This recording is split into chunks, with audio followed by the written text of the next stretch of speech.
Olá pessoal, tudo bom? Bem-vindos mais uma vez ao Livro da Vez por David Thomas. Hoje agora, finalizando o projeto Anatomia Bíblica com o livro de Apocalipse. Então a gente vai conversar finalmente, né? Quem diria, parece que foi ontem que eu comecei a falar sobre Gênesis aqui em janeiro. E aí agora já estamos finalizando, né, esse projeto literário. Bem, então antes de começar então, eu vou deixar o link, né, dessa playlist com todos os vídeos que foram resenhados aqui ao longo de 2021, que eu fiz esse projeto, os 12 livros da Bíblia que eu acabei lendo e trazendo aqui para vocês a minha opinião, eu vou deixar aqui em cima. Vou deixar também o link de todas as minhas redes sociais, do Facebook, do Instagram e do Scooby. E vou deixar também o link, né, da Amazon dessa minha leitura de apoio, que é o livro da Bíblia, da editora Globo, tá? Outra coisa também, eu queria me desculpar desde já, caso eu venha falar algo errado, que com certeza eu vou falar. Vamos pensar numa coisa, gente. Eu tô falando sobre o livro de Apocalipse, que é um dos livros... A Bíblia em si toda, ela é muito complexa, mas quando a gente fala desse livro em si, ainda mais eu que sou uma pessoa completamente leiga no assunto, a chance de eu errar aqui é muito grande. Então se eu me equivocar alguma coisa, em algum momento, com alguma coisa que eu dizer, me desculpem desde já. Embora eu acho que eu não vou errar tanto quanto seus pastores e padres acabou errando dentro das igrejas, né? Bem, o livro de Apocalipse, ele também é conhecido como o livro das revelações. Ele tem 22 capítulos. Ele foi escrito pelo apóstolo João, né, que acaba tendo que se exilar na ilha de Patmos, que é atualmente a atual Turquia, né? Que naquela época já estava, se não me engano, foi o primeiro momento da história que os cristãos começaram a ser perseguidos. Então ele precisou fugir dessa perseguição. E assim, quando ele chega lá, ele acaba então nessa ilha recebendo um anjo, né, guiado, na verdade um anjo foi enviado por Jesus Cristo, e ele acaba tendo umas visões a respeito do futuro, né, e essas visões o próprio anjo acaba orientando ele a escrever e compartilhar com os outros futuros cristãos, né, até mesmo para motivá-los a se manter na fé, né, em Cristo. O tema principal desse livro é a justiça para todos, né? O apóstolo João ele acaba ficando conhecido também como o vidente. Aqui no livro de Apocalipse a gente vai ter então o fim de toda a humanidade, né? Então cada um vai receber, a justiça finalmente será feita no dia do Armagedon, ou o juízo final, ou o dia do Senhor, que é o dia do juízo mesmo, o dia que todos nós seremos, segundo a visão cristã, a escatologia, que é o estudo, né, das últimas coisas, nós seremos julgados por Deus. É interessante porque assim, a palavra Armagedon, ela aparece uma única vez na Bíblia, né? E ela é assim, ela liga, na verdade, a palavra Armagedon é a batalha que irá ocorrer, segundo a visão cristã, de Deus, a batalha final, na verdade, de Deus contra Satanás e a humanidade pecadora. Depois que o joio, né, for separado do trigo, Deus então vai fazer um novo céu e uma nova terra. Ele fará, na verdade, uma nova criação, segundo o que consta aqui no livro de Apocalipse. Bem, eu só espero que dessa vez ele não cometa o mesmo erro, né, fazendo tudo perfeito e fazendo no final, né, como ele fez da primeira vez com a humanidade, e depois apareça novamente no futuro dizendo que se arrependeu. Esse paraíso aqui que Deus vai criar, né, onde os cristãos depois disso vão ficar eternamente tocando harpa nas nuvens, o Jesus Cristo, né, ou o Filho do Homem, ou o primeiro e o último, ou o Cordeiro no trono, que são esses diversos nomes que ele vai ser chamado aqui no livro de Apocalipse, viverá eternamente também entre eles ali. Então, Deus, Jesus Cristo e tudo mais viverão nessa comunidade, né, no meio dos próprios fiéis ali. Não haverá então nem sol nem lua, né, pois a glória de Deus irá iluminar a todos eternamente. Amém. O Apocalipse ele é cheio, repleto de simbologias, né? E é assim, cada denominação cristã, desde a Igreja Católica, a Igreja Protestante, as subdivisões dessas igrejas, né, igual do protestantismo, os adventistas, os metodistas, os batistas e tudo mais, cada um vai ter uma visão dessa escatologia, né, vai ter uma interpretação, na verdade, de tudo que é narrado, né, no livro de Apocalipse. Então o livro de Apocalipse começa com Jesus Cristo fazendo uma referência. Na verdade, ele aparece ele chama ali, né, o apóstolo João, e aí ele faz uma referência às 12 igrejas, né, da Ásia Antiga. Naquela época, Jesus já fala que essas igrejas estavam corrompidas pelo pecado, praticando idolatria, prostituição e corrupção e tudo mais, e que tudo na verdade iria piorar conforme o tempo fosse passando. Bem, o apóstolo João ele é arrebatado então, nesse primeiro momento, para uma reunião lá no céu, onde Deus, né, e 24 anciãos ali estão discutindo algumas coisas. E aí eles todos ali estão tentando abrir o livro, que se não me engano é o livro da vida, né? E esse livro ele é selado com 7 selos. Ninguém consegue abrir esse livro, né? Abrir esses selos, na verdade, para ver esse livro. O único que consegue abrir esse livro é um personagem aqui que vai ficar conhecido como o Cordeiro, né? Por isso que tem eu falei do Cordeiro no trono. Porque, na verdade, esse Cordeiro é Jesus Cristo. Ele vai ser o único capaz de abrir. O que me lembrou muito, na verdade, é a história do rei Arthur, né? Bem, vamos lá então. Esses 7 selos, na verdade, eles vão descrever o período conhecido como Grande Tribulação, que é esse período que vai anteceder, na verdade, a vinda de Cristo, né? Então, todos, na verdade, viverão isso. E aí, eu fiz uma colinha aqui, tá, gente? Porque eu não sou o Google. Então, assim, quando o Cordeiro abre, você tem o primeiro selo, né? Aí você tem lá os cavalos, cada um de uma cor, que vai significar alguma coisa. Esse primeiro selo, por exemplo, ele tem uma ligação com... ele vai aparecer tipo um cavalo branco, que é a simbologia do anticristo, né? Que vai seduzir todas as nações. Vai aparecer também um cavalo vermelho, né? Já predizendo as guerras que irão ocorrer, enfim. O terceiro selo é um cavalo preto, né? Que indica fome, provavelmente por conta desse controle, desse governo, né? Creio eu, pelo menos. O quarto selo é um cavalo amarelo, né? Que indica grande número de mortes na grande tribulação. O quinto selo, na verdade, são os mártires da perseguição do anticristo. Mártires, gente, para quem não sabe, é aquela pessoa que ela morre por alguma causa, por defender alguma ideia. Então, esse quinto selo simboliza, na verdade, essas pessoas que irão morrer na grande tribulação, perseguidas pelo anticristo por conta do nome do verdadeiro Cristo, né? O sexto selo, ele indica desastres naturais, terremotos, estrelas caindo do céu, que a Bíblia fala sobre isso, eclipses e mais mortes por conta disso. E o sétimo selo, na verdade, ele se refere à segunda metade da grande tribulação, né? Com os anjos tocando as trombetas, que a gente vai conversar direitinho o que são essas trombetas. Essas trombetas, gente, na verdade, elas são... cada vez que um anjo lá no céu tocar uma trombeta, uma tragédia vai ocorrer aqui na humanidade.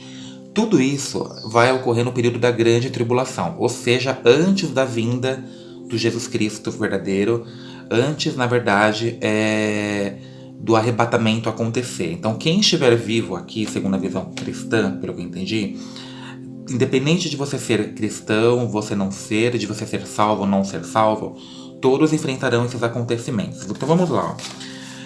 A primeira trombeta, na verdade, ela vai indicar diversos desastres sobre a Terra, né? Que é a vegetação atingida e tudo mais. Essa é a primeira trombeta. Quando for tocar, a gente vai ver as coisas ocorrendo aqui. E uma coisa também, gente, detalhe. Essas trombetas, elas simbolizam o último apelo de Deus para a humanidade. Então, apesar de todas essas tragédias e tudo mais, ela vai estar... é uma mensagem de Deus falando, olha, está chegando ao fim. Ou você se arrepende, ou estou te dando uma última chance. Quando a última trombeta ser tocada, aí já não tem mais o que fazer. Aí quem ficou, ficou. Quem foi embora, que bom, né? Essa segunda trombeta, ela indica desastres marinhos, né? Ocasionando a morte de 1/3 dos seres marinhos. Desastres ecológicos que causarão muitas mortes. Então, aí, no caso, é a devastação da água doce, na verdade, né? Da água salgada. A terceira trombeta agora não é mais o mar, mas a água potável, né? Aqui diz que uma estrela chamada Absinto... Vocês lembram quando eu tô, na verdade, fazendo a leitura, né, na Crônica dos Mortos, do Rodrigo de Oliveira. E o Rodrigo de Oliveira, ele parte desse trecho de Apocalipse para construir a saga dele, né? Que é aquele planeta que leva as almas dos escolhidos, só que os corpos ficam aqui na Terra, e aí os zumbis acabam Enfim, eu vou deixar aqui em cima para vocês darem uma olhada. É muito interessante essa saga que ele criou em cima deste trecho do absinto do Apocalipse, né? As águas dos rios, né, a água doce, ela vai se tornar amarga, né, matando muitos homens também. Então, muito provavelmente, quem ficar vai viver uma grande falta de... vai sofrer com a sede, provavelmente. A quarta trombeta, o Sol, a Lua e as estrelas, elas escurecem, né? Os astros afetarão a Terra. Então, na verdade, o Sol, a Lua, enfim, né? Todos esses sistemas importantes, né, para a sobrevivência aqui na Terra vão simplesmente desaparecer. Essa é a quarta trombeta. A quinta trombeta, que é onde a gente viu, né, durante agora esse período, né, da pandemia, logo depois ocorreu isso daí, é a questão dos gafanhotos, né, que a Bíblia fala assim, que eles vão sair do fundo da terra e vão atacar os homens, né. Aí em relação aos gafanhotos, gente, é interessante a gente ver, porque assim, a Bíblia fala que esses gafanhotos que vão sair do centro da terra, né, e vão atacar a humanidade, eles não vão ter poder de destruir a vegetação, nem nada, nenhuma espécie viva aqui na Terra. Eles somente conseguirão atacar o homem, né? E ainda, a Bíblia fala assim, que eles na verdade vão ter, serão gafanhotos, mas com as suas picadas, né? Serão idênticas às picadas de um escorpião, né? Algumas linhas de pensamento, pelo que eu estava pesquisando aqui, diz que essa simbologia indica não insetos em si, mas sim os demônios, né, que vão afetar a humanidade logo depois quando todo esse processo estiver rolando.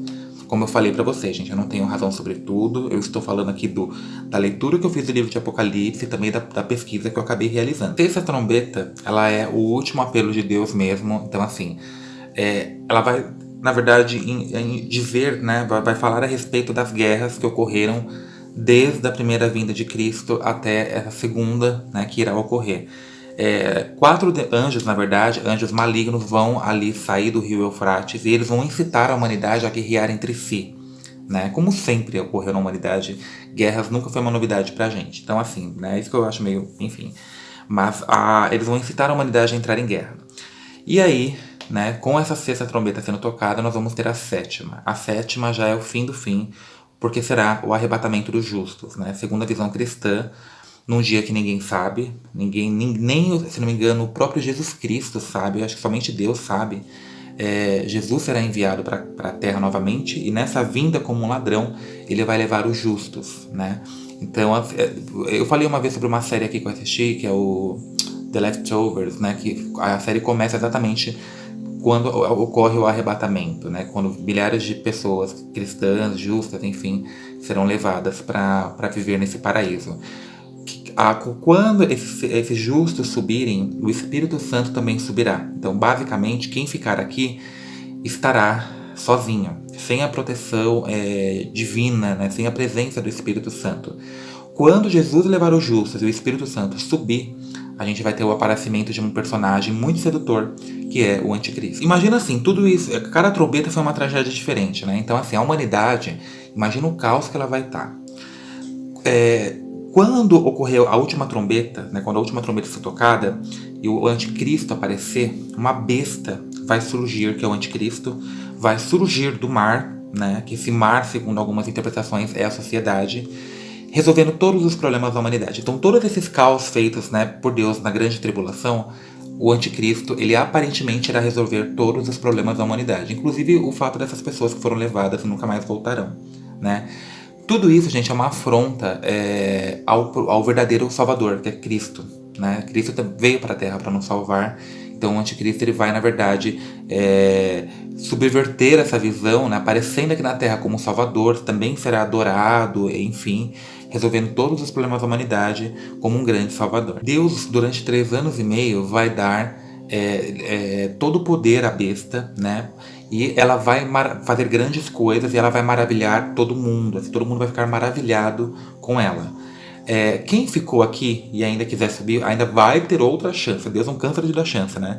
Só que essas pessoas terão que enfrentar esse anticristo. E assim, né, terão que morrer, na verdade, em nome de Cristo. Essa besta, né, esse anticristo, ele vai impor várias exigências, ele vai se tornar um governante, né, pelo que a gente entende, e ele vai impor várias exigências aqui na Terra, né. Uma delas que eu achei muito interessante, né, como eu estou falando, eu não tenho toda a razão sobre tudo, posso me equivocar, provavelmente me equivocarei, enfim. Ela vai exigir que todos os habitantes da Terra façam uma imagem da besta, né, e a adorem. Quem não adorar essa imagem deverá morrer. E essa imagem, a Bíblia fala que será posto tipo um espírito nessa imagem, e essa imagem irá meio que falar, como se tivesse vida mesmo numa imagem. Aí eu fiquei pensando, eu falei, gente, imaginou que assustador, né? Assim, se a gente for interpretar dessa forma bem ao pé da letra. Você tem uma imagem dentro de casa, e aí essa imagem poder falar, poder, né, se expressar. Nossa, é bem assim, é perturbador, né? Outra exigência da besta, e eu creio que a mais famosa, é que assim, todos os ricos e pobres, patrões e servos, livres enfim, né?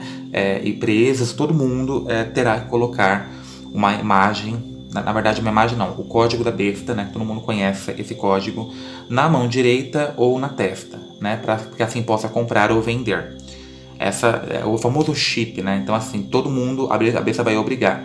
O que acontece, eu acho que esse vai ser o momento, né? Se realmente, né, isso acontecer, esse vai ser o clímax, assim, da briga desses cristãos que ficaram contra a besta. Porque a Bíblia fala que a partir do momento que todo mundo colocar esse código, automaticamente já perdeu completamente a chance de ser salvo, né?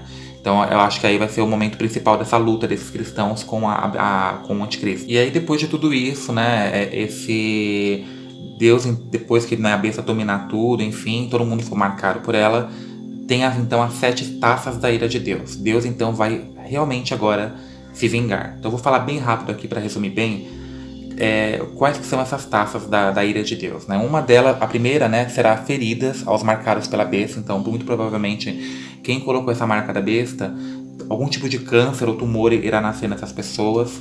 Mais uma vez, o mar vai ser atingido por completo, as águas doces se tornarão sangue, o sol intenso queimará os homens. Vejam isso, hein? O sol intenso queimará os homens. É, Deus vai finalmente atacar o governo do anticristo, o Armagedon vai ocorrer, né? É a 6ª taça, que é Jesus vencendo Satanás, e então o juízo final. Cada um vai ter o seu destino, vai ser levado, os justos então serão julgados, irão para o paraíso, e, né, os pecadores de fato vão com Satanás para o lago de fogo eterno. Esse é o livro de Apocalipse. Tem muitas outras coisas também, mas enfim, né? Bem, gente, então, assim, resumindo bem, é isso. De qualquer maneira, mais uma vez eu agradeço vocês por estarem até aqui, tá? Desejo a todos vocês um Feliz Natal, um excelente Ano Novo. Ano que vem, se Deus quiser, estaremos aí, né, com novos projetos. Enfim, foi excelente fazer esse projeto. Eu adorei ler a Bíblia. Nunca imaginei que um dia faria isso. E nunca imaginei que também gostaria disso. E mudei bastante a minha concepção sobre ela. E mudei também a minha concepção sobre Jesus Cristo, né? A gente tem uma visão sobre Jesus muito do que é pregado nas igrejas, pelos pastores, e esses homens são equivocados, né? Eles erram também. Então, eu lendo mudou totalmente a minha visão sobre muitas coisas. Então é isso, gente. Mais uma vez, um feliz ano novo. Fiquem com Deus, tá? Um ótimo Natal. Fiquem com as suas famílias. E é isso. Até o próximo vídeo e até mais. Até o ano que vem.